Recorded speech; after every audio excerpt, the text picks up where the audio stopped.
Hey guys, my name's Brendan Verrier. I played my whole life down at the footy club at South Fremantle Footy Club. Spent over 10 years here. It was my second home. Loved the place.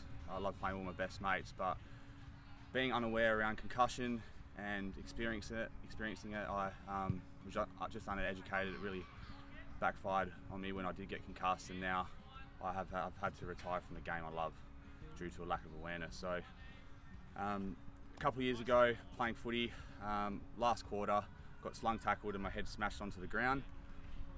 I didn't get knocked out, so I just thought I'd be okay. The team doctors came rushing over and I just got up and said I was fine. I've always had that tough guy mentality of trying to push through injuries, and I wish I just never really pushed through this one because it really backfired on me in the long run. So that same night, I still hid my symptoms from my mates and my family and my teammates as well.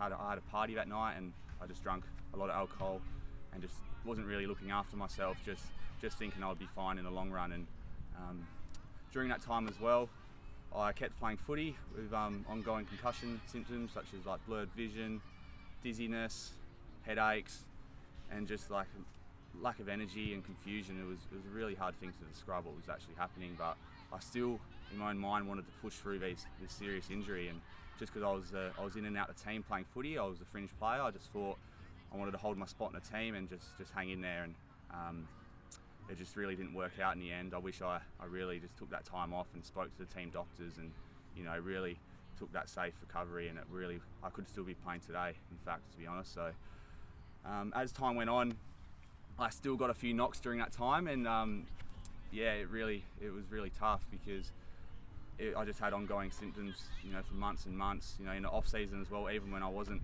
playing footy, I was still feeling really bad. Just all these symptoms weren't really going away, and I was confused because no one could actually really tell me what was happening. I was just so lost and stuck in my own ways.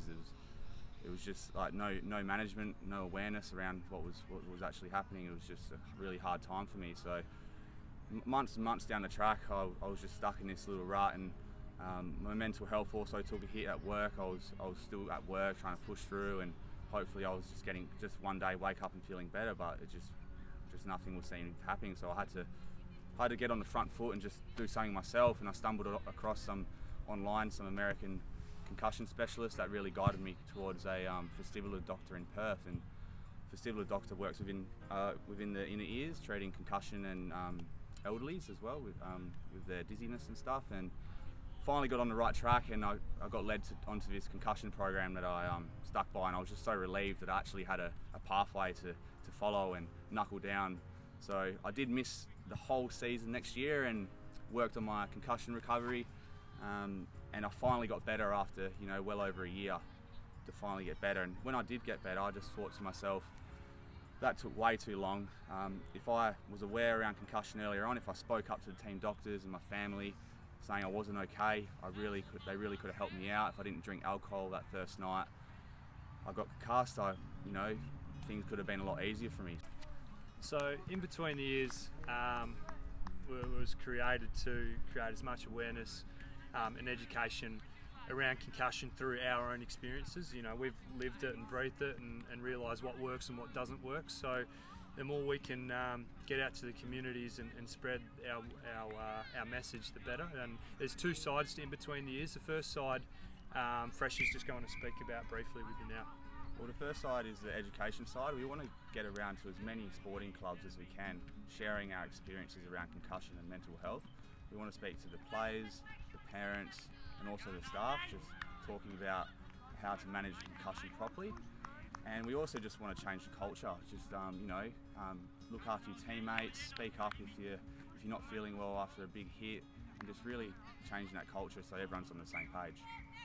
The second part of In Between the Years is based around the support. So we've been lucky and fortunate enough to link up with doctors and leading concussion specialists in WA at Curtin University that are willing to see anyone that have come out to our sessions, and pretty much what we're trying to do is connect the dots on your journey to recovery.